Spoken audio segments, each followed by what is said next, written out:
જય ભીમ। હું કલ્પેશ પરમાર, અધ્યક્ષ જનતા સેના ગુજરાત। આપ સૌ સાથી મિત્રોના એક સમાચાર સાંભળીને રૂવાટા ઉભા થઈ જશે। ગુજરાતના અમદાવાદની અંદર જાણે કે એસિડ કાં તો એવો કોઈ જ્વલનશીલ પદાર્થ કોઈ વ્યક્તિઓ દ્વારા એક દીકરીની ઉપર નાખવામાં આવ્યો, દીકરીને હોસ્પિટલ ખસેડવામાં આવી। વધુમાં માહિતી આપું કે જે દીકરી છે દલિત સમાજમાંથી બિલોંગ કરે છે, અમારી સાથે તેની માતા છે।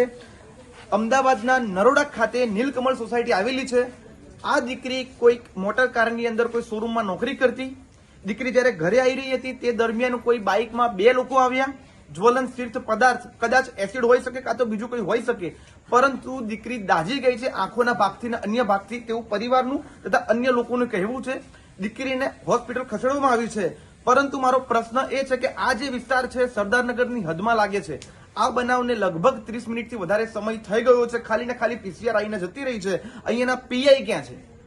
તેના જે ફર્સ્ટ પીઆઈ હોય, સેકન્ડ પીઆઈ હોય, ડીસીપી શું કરી રહ્યા છે? કોઈ પોલીસ તંત્ર અહીંયા આવીને જાણે કે એસિડ જે જગ્યાએ એટેક થયેલો છે તેના જે સેમ્પલ્સ છે કે કંઈ પણ એફએસએલમાં મોકલવાનું હોય, કોઈ જ કામગીરી સરદારનગર પોલીસે કરી નથી। શૂન્ય કામગીરી છે। આ બાબતે સરદારનગર પોલીસે શરમ કરવી જોઈએ। ન કેવળ શરમ કરવી જોઈએ, તમારે ડૂબીને મરી જવું જોઈએ। આપણી સાથે જે દીકરીની માતા છે, જે દીકરી સાથે બનાવ બન્યો, તેનું નામ તમન્ના છે। આપણી સાથે જે બેન છે, જે દીકરીની માતા છે, બેન ટૂંકમાં કહેશો કે શું ઘટના બની? તમે લોકોને મેસેજ આપશો, સરકાર સુધી મેસેજ જશે, દલિત સમાજના આગેવાનો જોડે મેસેજ જશે, શું કહેવા માંગો છો ટૂંકમાં? મારી છોકરી નોકરીથી આવતી હતી અને રસ્તામાં કોઈક બાઇક ઉપર આવી એની પર શું નાખ્યું શું નહીં, મારી છોકરી પડી ગઈ। એનો બાપ જ કરાવે છે બધું।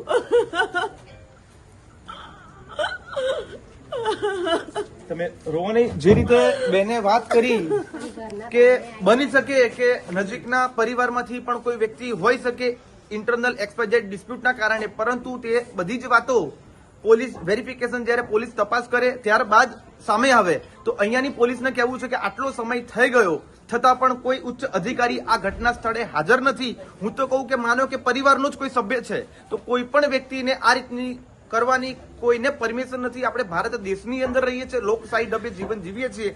આ રીતનો જ્વલનશીલ પદાર્થ કદાચ એસિડ કે અન્ય વસ્તુ હોઈ શકે।